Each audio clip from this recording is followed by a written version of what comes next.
Hello. Hello.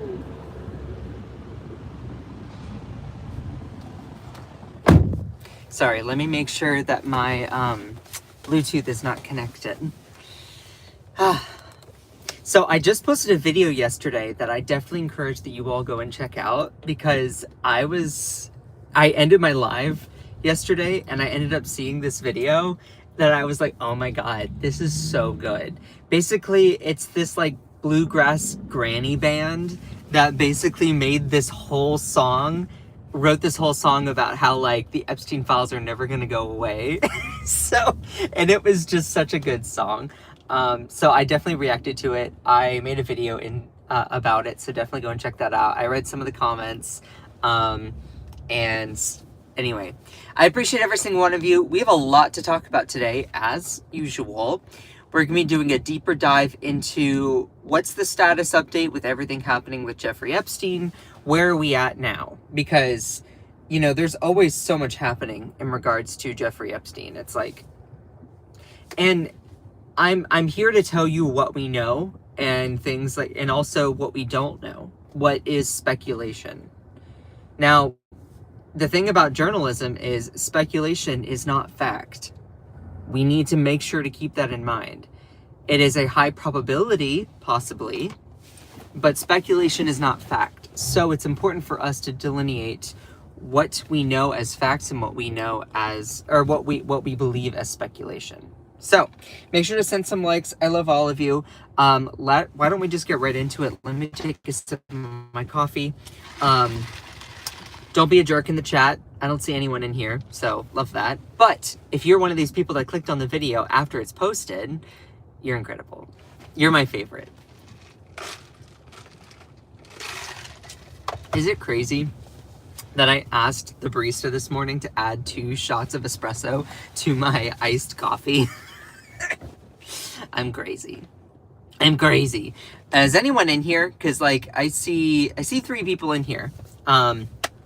I appreciate every single one of you. Hope the live can goes off without a hitch. Let's get into it. So there was a new poll that came out that basically showed how upset people are over Jeffrey Epstein. And I wanted to break this down by the numbers, show what limitations there are in the poll, what we can understand and learn from the poll. And I want to make it very clear, as I've always said, you cannot decide to just embrace a poll because it has an outcome that you like, or throw away a poll because it has an outcome you don't like. You cannot politicize polls. Period. End of story. Doesn't matter. As a political scientist, I will tell you, if you do want to critique a poll, you can critique it on the way they ask their questions, on the sample, how they measure that sample. Does it have a high margin of error? Stuff like that. There are real ways to critique a sample or critique it scientifically, but it's important to not just politicize or embrace a poll if you like it, or throw it away if you don't. Cool? Got it. Make sure to send some likes. I love all of you. Good morning, Akicha. I saw you were up early this morning. So this is a new poll that came out of the University of Massachusetts Amherst. The poll shows wide disapproval and suspicion of Trump's handling of the Epstein files. 7 out of 10 respondents said that the president is not handling the Epstein files well, while 63% said they believe his administration is hiding information related to the case. Yes. So this was a poll that came out of University of Massachusetts Amherst. This, the poll was, I believe, 1,000 people. So this was a sample size that was at 1,000. The margin of error is 3.5%. So whenever you see the outcome, you can see it like, oh, well, you can do plus or minus 3.5% to stay within that margin of error. It was conducted between July 25th and July 30th. And they found that 96% of people are at least aware of Epstein. They're like, oh yeah, I've heard of that thing happening. So, well, like 4% of people said they had not heard, which was interesting. So let me break down some of the numbers here, and I'll show you a graph here in a second. Look at it. It's kind of like a rainbow. 70% of the people that were surveyed in the case, and yes, this includes Democrats, Republicans, Independents across the political spectrum, 70% believe that there is a Epstein client list. 67% believe that Trump and Epstein were once good friends. 63% believe that the Trump administration is hiding information.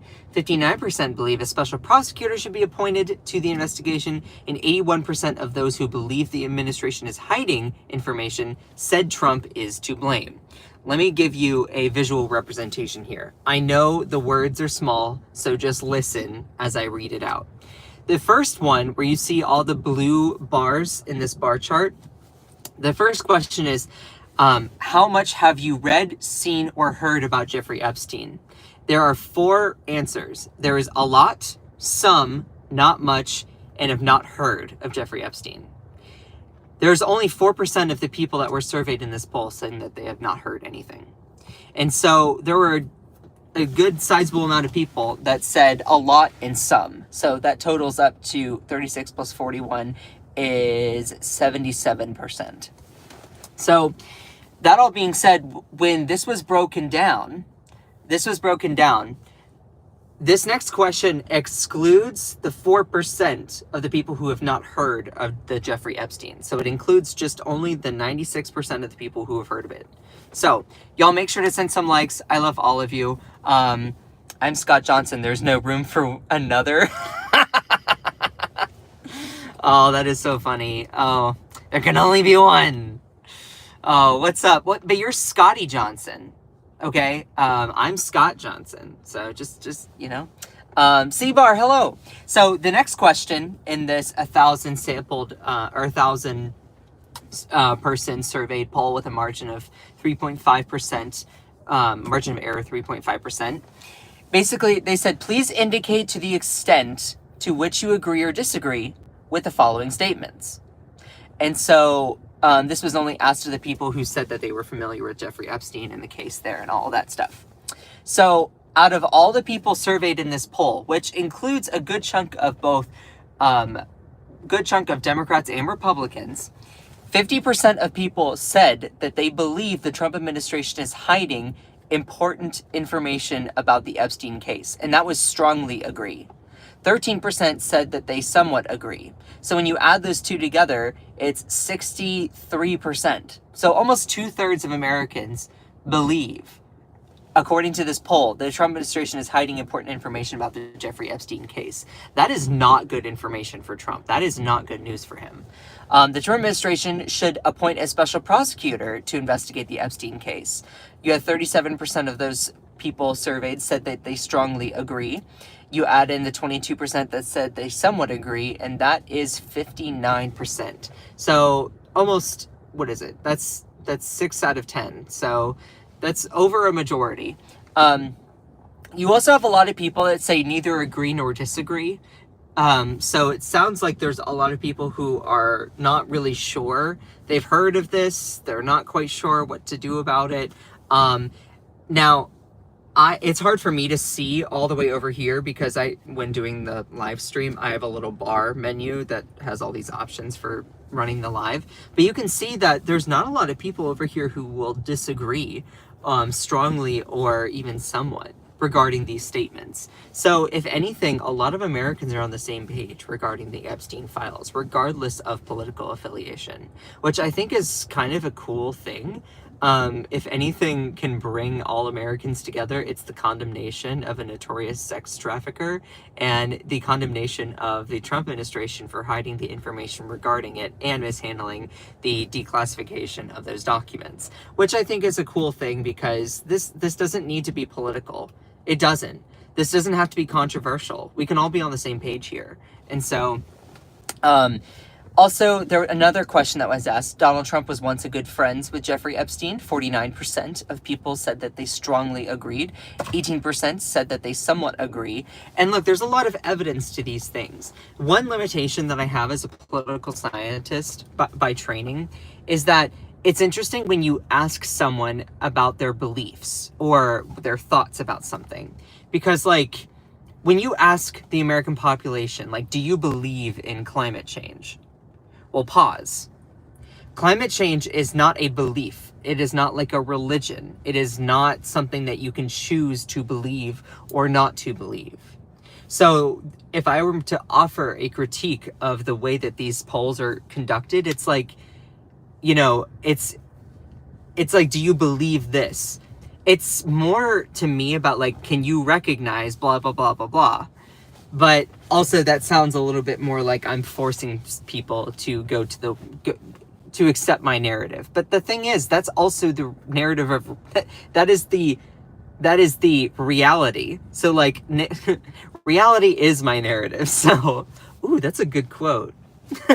Anyway, this man really thinks he's intelligent, says the guy without a profile picture. Anyway, but also this poll found that out of 1,000 people surveyed, that around 49% of people strongly agreed that a list of Jeffrey Epstein's clients exists, and add in the 21% of people who somewhat agree, and that is, 70%. So yeah, that's the highest. Anyway, I'm sorry, but what other narrative is there? I know, right? But there are some people who believe, they want to believe what they want to believe. Now, I'm not going to bore you with looking at all the specific statistics, limitations, all this stuff of the poll, though if you want to go and check it out, this is University of Massachusetts Amherst, their latest poll that came out. Again, it does have a margin of error of 3.5 points. So when you look at these numbers, you can go in either direction, make that kind of like a range. So if they're saying that it's like 67% of people or yada yada, do plus or minus that 3.5% to give you a range of what is likely to be where the actual answer lies. So that's how you kind of read those things. Now, one other thing I wanted to point out before I proceed forward to talking about how there was a recent piece in Bloomberg that came out that according to a Freedom of Information request, Freedom of Information Act request, it looks like Donald Trump's name was possibly redacted from some of the Epstein files. Before I start talking about that, I wanted to point out one other thing in this poll here. When looking at other parts of this, there was a whole section measured for regret. Now, you all may have heard of like, oh, Trump voter remorse. You may have heard of like, you know, Trump voter regrets, blah, blah, blah, blah, blah. That is definitely a trend. I'm not going to deny that it's a trend. Though I want to ask, like, how strong of a trend is it? You'll see a lot of YouTubers, including myself, will be like, Trump voter regrets, blah, blah, blah. I do want to say it exists. Maybe not to the magnified extent that a lot of leftists or progressives would want, but also it's very possible that the people who do regret their vote don't want to talk about how they regret their vote because they might feel ashamed of that kind of thing. So what I can tell you is when they measured this in the University of Massachusetts Amherst poll here, you can see this was only asked of respondents who said that they voted in the 2024 election. And this was broken down between Harris voters and Trump voters. You can see that, you can see in here that it talks about the N means number. So you can see here in April, you have 364 people that were surveyed with their with those questions, whereas in July it was a tiny bit of a smaller sample. So the number of people surveyed is a little bit less. But when looking at the trend, you see when asked, I feel very confident that I made the right choice. You see between April of 2025 and July of 2025, the people who voted for Kamala Harris or feel very, very confident they made the right choice. It's 78% in both. What's interesting is that there is a minus 5% decrease in confidence amongst people who voted for Trump in April of 2025 to July of 2025. So that is a minus 5% decrease, which is notable. I will say that within the realm of political science, usually it's a very low number, but it's statistically significant because of the metrics of how rarely you have some public opinion changing. I could go into a whole rant about statistical significance in political science. That's a whole thing. But I will note that it is pretty significant to have a minus 5% decrease between only 2 months. Now, there were also some other things here. I still feel confident about my vote, though I have some concerns. What's interesting to me as a political scientist is when you look amongst Harris voters and Democrats here, between April of 2025 and July of 2025, that actually increases 5% from April to July amongst Harris voters, saying, I still feel confident about my vote, though I have some concerns. Which this goes to the fact that the Democratic Party is at one of the most unpopular points in its party's history. So a lot of Democrats, myself included, are not big fans of the way that the party establishment is running the whole operation. This is why I'm one of those radical progressive leftists that want to actually do something in this country. That all being said, it's interesting. I wonder if that has any part to do with the fact of seeing a plus 5% increase in the amount of people who said they still feel confident about their vote, though they have increased their concerns. There was also another thing here where it says, I have mixed feelings about my vote now. What's interesting is you have it go from 3% to 2% amongst Harris voters and Democrats between 2025 of April and July. But then you also have over here, I can't see what that other number is, the 6% over here. So it increases, I believe. I have to double check because I can't see because I have part of a menu in the way. I don't think I can move it either. Oh crap, no I can't. Sorry, I don't want to get my face all up in the live. But Elreese is 4. Oh, is it going from 2 to 6%? Gotcha. So it increases with the mixed feelings amongst Trump voters. So anyway, the voice says girl, but the voice says girl, but the face says man. You know what is so funny? Literally, sweetheart, that has nothing to do with the conversation. You want it to, it's so funny. People come in here and they're like, you're a snowflake, blah, blah, blah. It's so funny because the people that are always constantly screaming, trying to get my attention, rage typing in the chat, you're trying to claim that I am somehow inferior or submissive or like some sort, you're trying to put me down when it's like, you're the one trying to get my attention. You're the one insulting a stranger over the internet. Like, you really want to claim that I am the snowflake when I every single morning am harassed by no profile picture commenters. Sweetheart, you got to do better than that. Okay, it's 2025. You got to do better than that. Or you could just not be a piece of crap. Just saying. Anyway, also you have an increase amongst people who say that they would rather not have voted amongst the Republicans.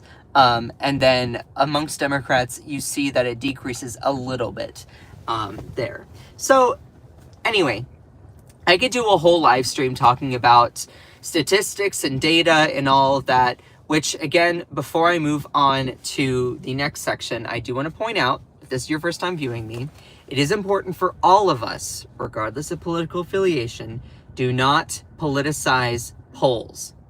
Do not decide to just embrace a poll because you like it or throw it away because you don't. So it's important to not look at one poll as completely like representative of all of them. I will say within the realm of political news journalism, there is a knee-jerk reaction amongst, you know, the far right, but also mainstream media to do like, oh my God, shock poll, blah, blah, blah, blah, blah. Again, don't politicize polls. You can't just decide to embrace a poll because you like it and throw it away because you don't. There are many polls that you might feel the need to do that with. If you want to critique a poll, that's absolutely fine. Just make sure it's based on critiquing the questions, critiquing the sample methods, critiquing the way that it is measured. That's fine. But you see this amongst all political affiliations where they're like, oh, look, I like this poll. Or it's like, I don't like that poll. That one's fake. Now, I want to be clear. It is not equal on both sides when it comes to that kind of crap. We know that Republicans do it to such a magnified extent. After all, they're the ones that came, their Lord, dear Savior, Trump, came up with the fake news, fake polls, the polls are fake. But then when they show a result that he likes, oh, the polls show that I'm doing amazing. So, like, don't politicize polls regardless of what it is. Cool. Anyway, continuing on here, I do want to talk a little bit more about Jeffrey Epstein. Oh, and before I do that, I did post this in my... I did post this on my page here. Yesterday, I was doing my live stream, and there was this one guy that was so desperate for my attention, that he literally was Venmo requesting me money while insulting me as the comment. And I'm just like, dude. So I found that funny. If you were in the live stream yesterday, I wanted to show you, this is what the screenshots look like with all of that. I mean, I was like, dude, mind your own business. Like, geez Louise. Anyway, so let's get into talking a little bit more about Epstein. So this was according to Bloomberg. Now, I want to lay out what we know, and I also want to lay out some speculation. It's important to note that speculation is not fact. Okay?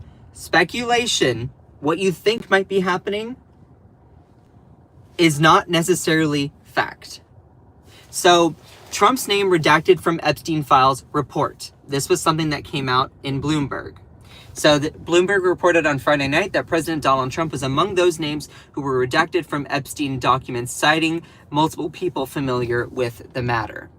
So, I was like, okay, well, who are the people that are familiar with the matter?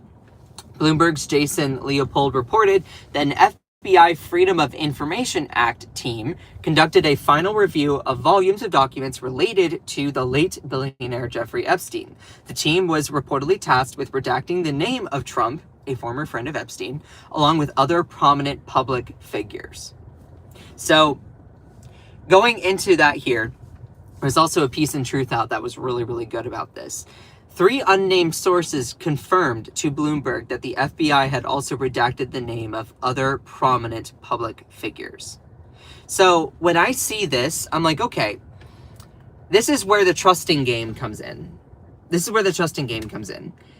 I want to find the Freedom of Information Act, and I want to find the documents. I want to read it for myself and analyze it on my own. So when you see 3 unnamed sources confirmed to Bloomberg, it's like, okay, I get that they are unnamed, though this is where the trust part comes in. Media is at an all-time low with its amount of trust that has come in. And part of that is rightfully so, because they don't do a great job at delineating between fact and opinion. That all being said, it's important to note that there is this allegation that there are unnamed sources that have confirmed to Bloomberg that the FBI has done this. But without seeing the physical evidence itself, if I'm going to call myself a journalist, I can't believe that because I haven't seen it. Does that make sense? Now, putting out speculation, it absolutely makes sense that Donald Trump's name would be redacted. I mean, there is so much evidence to show that he is very, very much likely in the Epstein files. I mean, just like, pause here. Just pause. If you all remember, this is something that wasn't necessarily talked about a lot, but Pam Bondi, his attorney general, literally fired Jeffrey Epstein's prosecutor. The people who prosecuted Jeffrey Epstein, the notorious sex trafficking criminal, yeah, they fired that prosecutor mysteriously. It's like, okay, that seems like seems like you're trying to tie up loose ends and cover it up. Or the fact that Donald Trump even says that I never had the privilege of going to Jeffrey Epstein's island. So why are you calling it a privilege to go to a schmedophile island? Or the fact that, like, he has been known to say things like, you know, if Ivanka wasn't my daughter, perhaps I'd be dating her. You all know that part. So, it's, before we believe things like that Bloomberg report, it's important to note that, like, it's hard for us to assert something as fact if we can't see it physically for ourselves. So it is put out there that a Freedom of Information Act team has gotten a hold of some of it and seen that Trump's name has been redacted from the Epstein files. That is very believable, though I can't say for certain that that is fact. Do y'all understand? Y'all understand where I'm coming at? If I'm going to call myself a reputable journalist, I don't want to feed into the same thing that I'm supposed to be condemning, which is it's important for us to know what the actual, like, concrete facts are. Now, your speculation is different. My speculation is that, yeah, Donald Trump is in the Epstein files. Yeah, he's guilty. Yeah, I think that he should face consequences for it. Put him in a cell with Bill Clinton for all I care. That would be entertaining. Put it on HBO. Now, all of that being said, it's also important to note what we do and what we do not know. The fact that FBI officials reportedly redacted references to Trump from the Epstein files, it's important that without seeing the physical, tangible evidence, if you're going to be a critical thinking, empathetic, political thinker, you have to analyze this as not just reading into it what you want to be true, but what is true.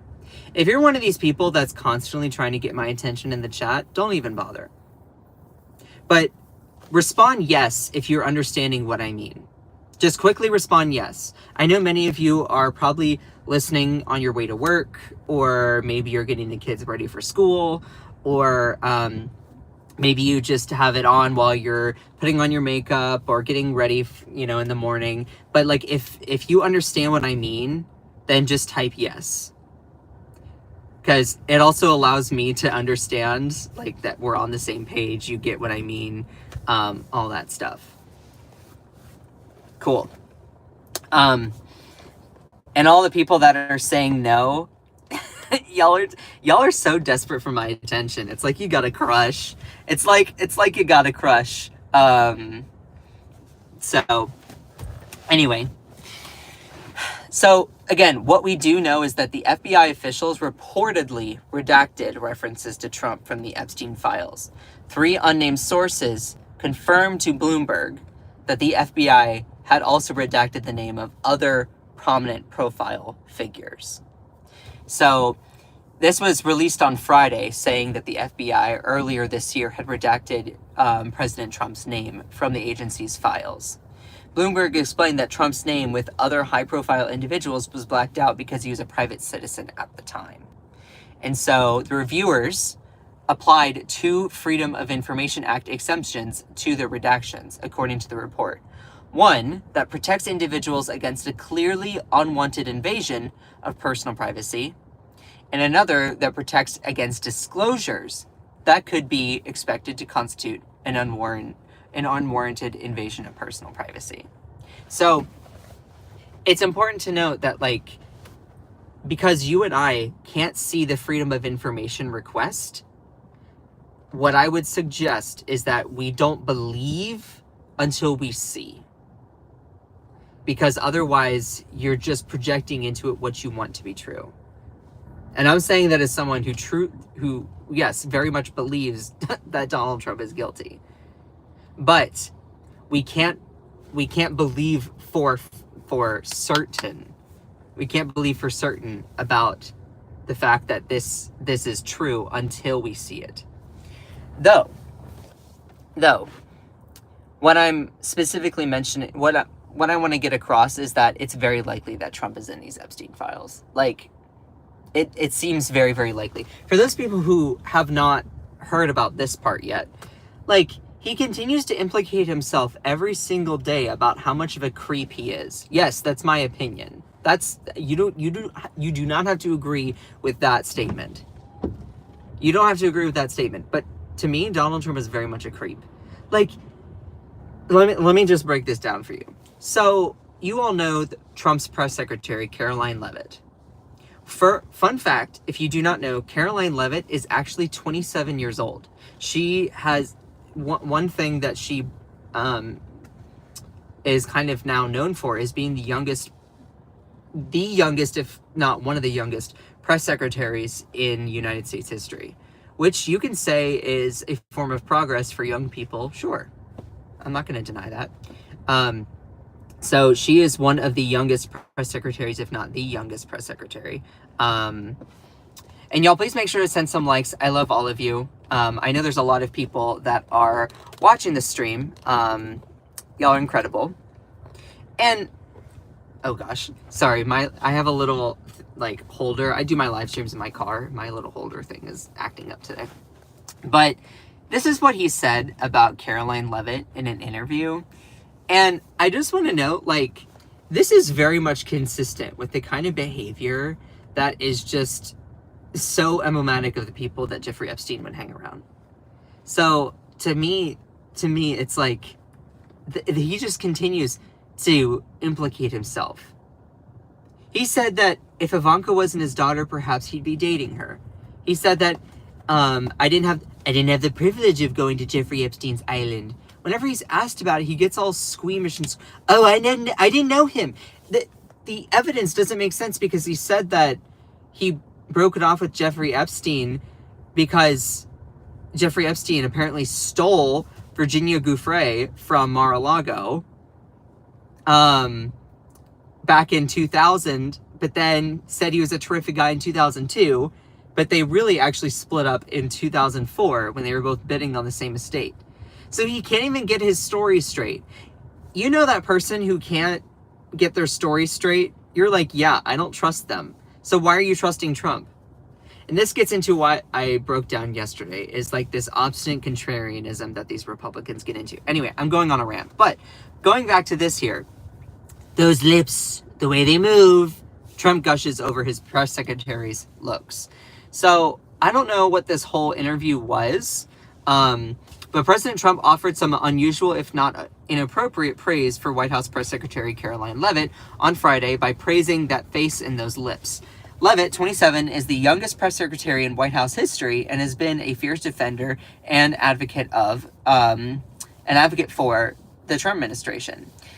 Trump sat down with Newsmax's Rob Finnerty for an interview after a tumultuous day that saw stocks slide after a poor July jobs report. Yeah, I haven't even talked about that. That's just crazy. He's like, I don't like these jobs reports, and fire the person. You're fired. My God.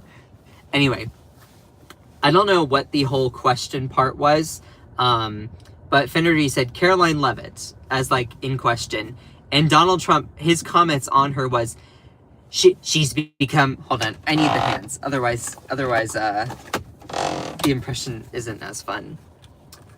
She's become a star.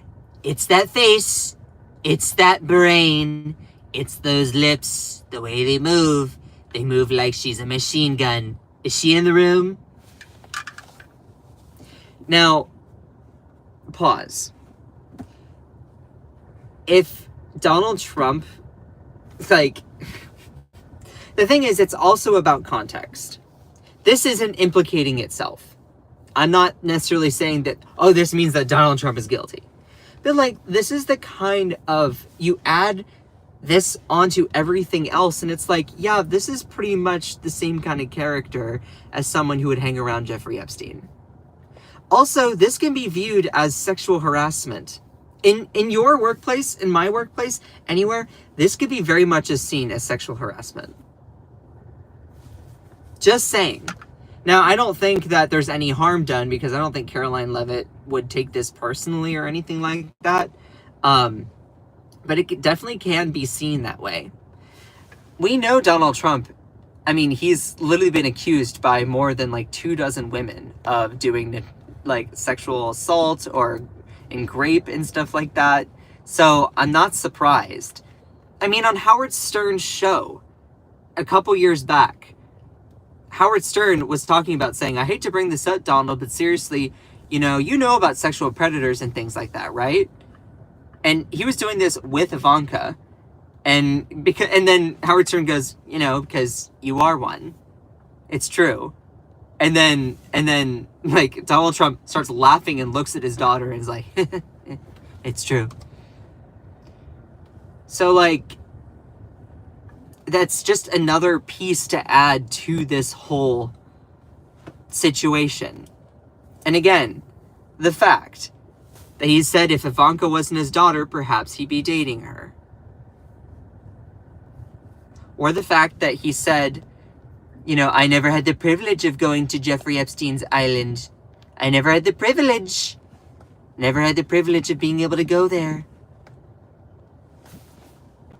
So it just adds a whole bunch of fuel to the fire here. Now, I really want to be able to see the Epstein files unredacted, though I've also talked about how that might be kind of difficult to actually achieve. And to all these people, as a brief little pause, if you're someone who's like, oh, well, why didn't the Biden administration do anything about declassifying the Epstein files? Let me actually address some of that. I asked Grok, yes, could the Biden administration's DOJ and FBI have released the Epstein files? And it was like, yes, they could have. And guess what? I'm a Democrat. I'm not going to deny that at all. Let me just unilaterally say that. But the one thing I do want to add here, for those people who might not know, the Epstein files span multiple different branches of government. So it's easy for the American populace to then point, oh, well, it's that person's fault, it's that person's fault, it's that person's fault. Let me point out that the red is the judicial branch, the orange is the executive branch. The Epstein files spans multiple branches of government. So the orange section, the executive, have control over the executive branch portion, which are the Department of Justice, FBI records that you have Pam Bondi saying that she's not going to release, or, you know, the Epstein client list she said that was on her desk and then all of a sudden disappeared and said that there is no list. So it's under the jurisdiction of that. Then you have the judicial branch. They have sealed court documents with the cases of Virginia Giuffre, but also there's Ghislaine Maxwell's trial, all that stuff. And some of that is sealed, meaning that it can't be seen by the public. It's not up for public to view. Grand jury files, testimony, stuff like that. Unless you get the judge's permission, that cannot be released. To the credit of the Trump administration, I believe they actually have tried to release some of that. But the judicial branch has said no. And I don't know why they say no. I don't know if it's a procedural hurdle. That all being said, the executive branch has control over their section. The Biden administration could have released those stuff, sure. That's a fair critique. Though the Trump administration also has the ability to do that. But let me tell you why, personally, I think that this wasn't much of an issue during the Biden administration, is because you did not have the DOJ or the FBI come out and say that they just wanted to close the whole situation. You all remember that July 6th memo. The July 6th memo where they basically said, you know, we're just going to close up the whole, like, Epstein situation. We're just not going to worry about it. So my belief, and again, it's my belief, you don't have to agree with me. My speculation here is that the Trump administration, they have the power to declassify, it, same as the Biden administration.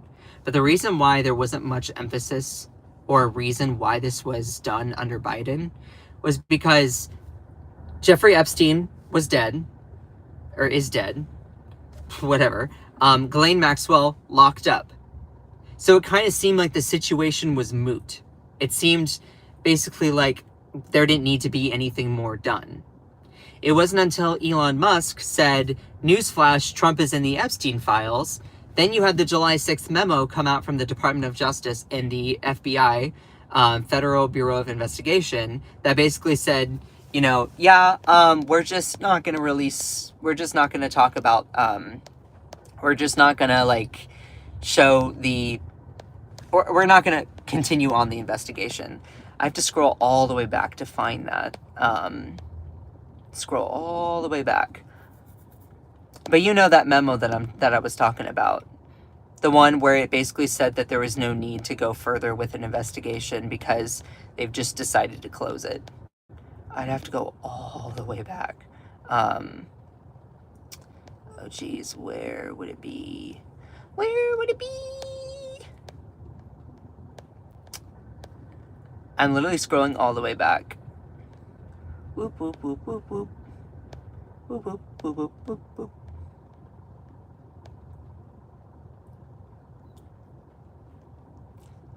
Where? Hold on a second.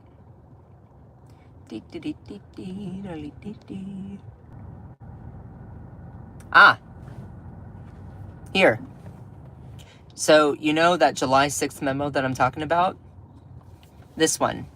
Where basically said, you know, part to our commitment to transparency, blah, blah, blah, blah, blah. The files relating to Epstein include large volume of images, yada, yada, yada, talking about this. Through this review, we found no basis to revisit the disclosure of these materials and will not permit the release of that graphic material, which I understand that. But then they said the conclusion was that Epstein died by suicide, blah, blah, blah. And that was found. The FBI's independent review of this footage confirmed those things. Basically, they said that there was no need to continue on this investigation. Much of the material is subject to court-ordered sealing, and, you know, we're just not going to do anything about disclosing any of these files. So, you all remember that, right? The Trump administration, as well as the Biden administration, had the power, and have the power, to release it, but they're choosing not to. So if anyone wants to give a critique of Biden, okay, Biden could have done that. That's a fair critique. But who's president now? Who's president now? This situation is much more relevant now. Much more relevant now than it was under the Biden administration, because it seemed kind of like, okay, Ghislaine Maxwell is in prison, Jeffrey Epstein's dead. There didn't need to be anything else. But guess what? It was the Trump administration that said, we need to release the files, we need to release the files, we need to release the files. And it's like, okay, then they get in there and they don't do anything. So if you're angry saying, oh, well, you know, it was Biden. What you're doing is a classic case of projection and deflection, where you can't handle the cognitive dissonance that your leader is falling short of your expectations. It's always this pattern with MAGA. They do these over-rationalizations where they deny, Trump is not involved. He's not involved now whatsoever. He's not guilty. Then you deflect, it's Pam Bondi. It's Biden. It's someone else. You dilute, it really wasn't even that bad. I wasn't even that close with Jeffrey Epstein. I actually ended my relationship with him, you know. It wasn't even that. Then you distract. Obama should be prosecuted and locked up and charged, blah, blah, blah. Distance. You know, I didn't barely even know Jeffrey Epstein, you know. I didn't even know him. I was actually not even super close to him. And this is the classic over-rationalization of MAGA. And yes, someone said both sides do this. Yes, they do. I am not going to deny that. But let's be clear about not using excessive both sidesism to avoid the very real evidence that the right, the Republican MAGA right, does this to such a magnified extent. Let me give you an example. When Biden was facing cognitive decline, you didn't have a lot of Democrats, denying that. You know what the Democratic Party did? They said, yeah, he's kind of not doing great. Maybe let's have Kamala Harris step in instead. Remember Biden's awful debate? Democrats were like, yeah, he didn't perform very well. I mean, we liked some of what he had to say when he was speaking, but didn't perform very well. Or, I'll give you another example. All these people that scream about, the corruption. Well, do you all know Senator Bob Menendez? He was indicted for bribery charges. He was the senior senator from New Jersey, a Democrat. And guess what? He was indicted for bribery charges from the Southern District of New York. And Democrats are like, ooh, yeah, it looks like you've been doing a lot of bribery. You know what? We don't want you in our party. So they were like, you need to step down. You need to resign. Get out. And guess what? They did. And now there's a new Democratic senator in New Jersey. Andy Kim, I believe is his name. I don't know much about him. So, like, for anyone that wants to do this excessive both sidesism of all this stuff, no. Let me be clear about that. Let me be clear that, like, don't feed into that as a narrative, because it's really the Republicans and the far right that do these over-rationalizations. And so, and also pointing out the flaws in someone else doesn't mean that you get to ignore your own. And that's what a lot of the right does. They do everything they can to get the subject off of their corruption. Everything they can. They are always on the offensive, trying to make up things about everyone else. Instead, they need to internalize their faults, their flaws, and actually deal with it. Just saying.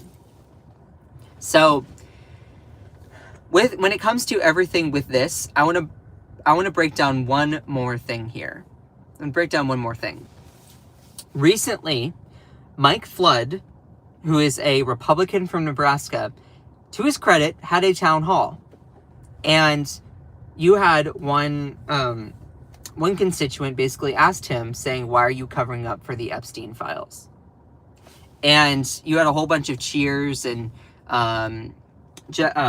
in comments and gesturing from the audience. The person says, why are you covering up the Epstein files? Asked a member of the audience.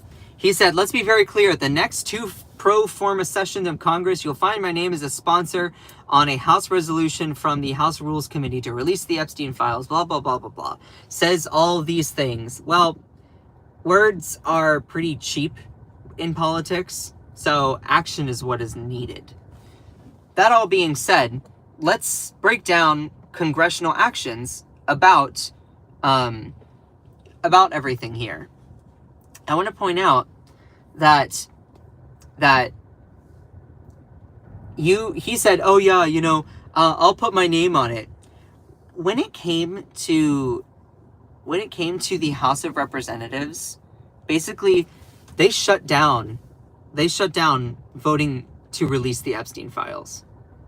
Basically, they said they were voting, saying, oh, well, you know what? We want to defeat this motion to release the Epstein files. He was one of those yes votes, voting to defeat it, voting to get rid of it, voting to conceal it. This was the vote breakdown.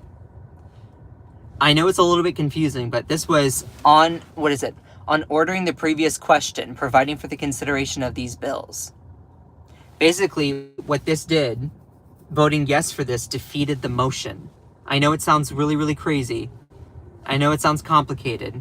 Sometimes Congress and bills and stuff like that are like that. Voting yes to defeat the measure to release the Epstein files. And so, he was one of those people that voted down releasing it.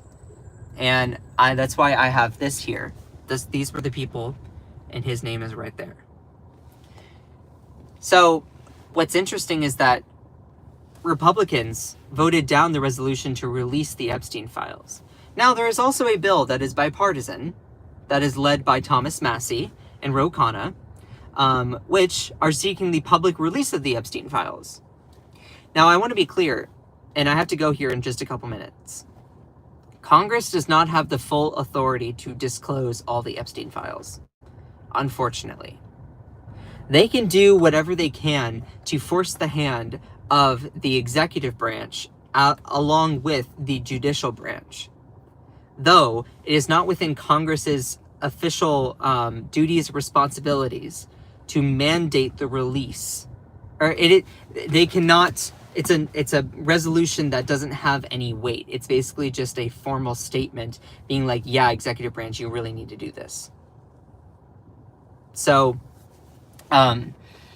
anyway,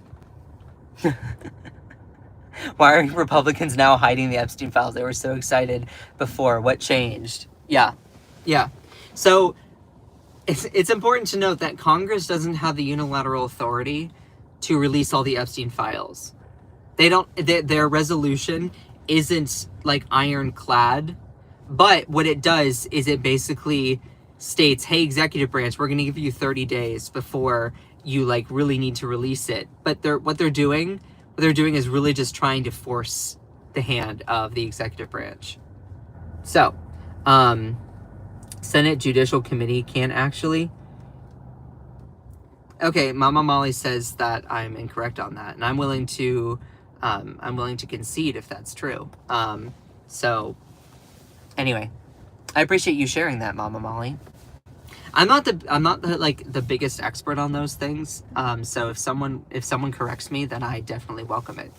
That all being said, there was this bill that was introduced, and basically what it's aiming to do is basically say, hey, we're mandating. The measure would have forced the Attorney General Pam Bondi to publish all documents related to Epstein on a publicly accessible site within 30 days of procedural measure being enacted.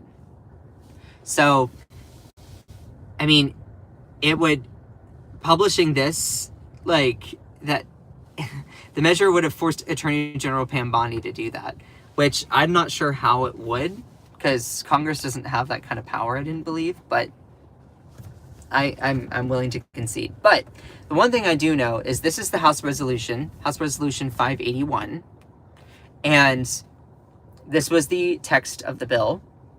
You can see in here, it says, not later than 30 days after the date of enactment of this act, that the Attorney General shall, subject to subsection B, make publicly available in a searchable and downloadable format all unclassified records, documents, and communications and investigative materials in the possession of the Justice Department relating to Jeffrey Epstein, blah, blah, blah, blah, blah.